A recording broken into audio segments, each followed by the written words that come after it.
लागताच दुधाचा भाव डायरेक्ट 3 रुपये कमी झाला आहे. यातले बहुसंख्य दूध संघ जे आहेत ते याच पराभूत उमेदवारांच्या नेतृत्वात आहेत असं देखील कळतंय. काय नेमकं सांगायचं? महाराष्ट्र विधानसभेची निवडणूक झाल्यानंतर महाराष्ट्रातील सहकारी दूध संघ आणि कोऑपरेटिव्ह दूध संघांनी प्रति लिटर 3 रुपये दुधाचा भाव कमी केलेला आहे. निश्चितच पांढऱ्या दुधातले हे काळे बोके यांना निवडणुकीतला पराजय पचवता आला नाही.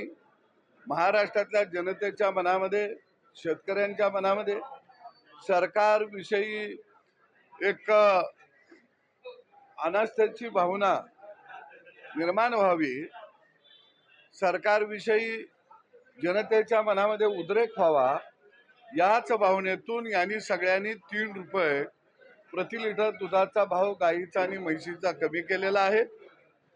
निश्चितपणानं सरकारनं याची दखल घ्यावी. येणाऱ्या सरकारकडे आम्ही मागणी करू अशा दूध संघांच्या वरती कारवाई करण्यात यावी.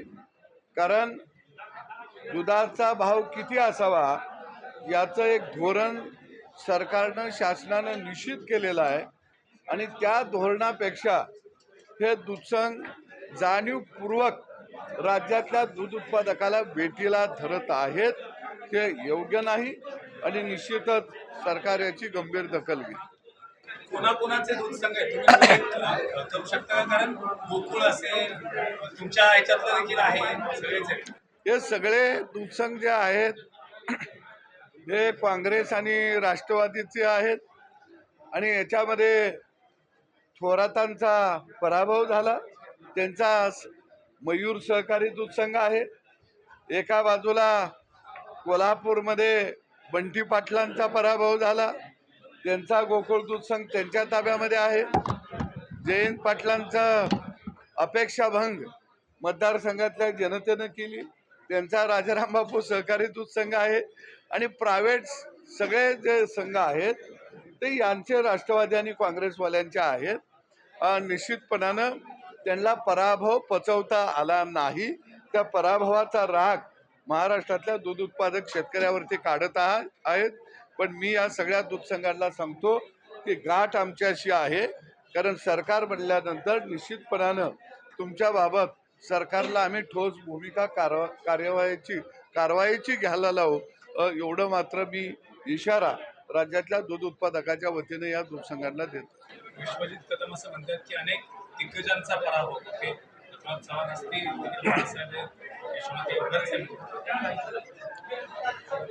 विश्वजित कदमांना दिग्गज कोण याची व्याख्या स्वातंत्र्यानंतर पहिल्यांदा कळली असावी असं मला वाटत होतं, पण ती कळली नाही.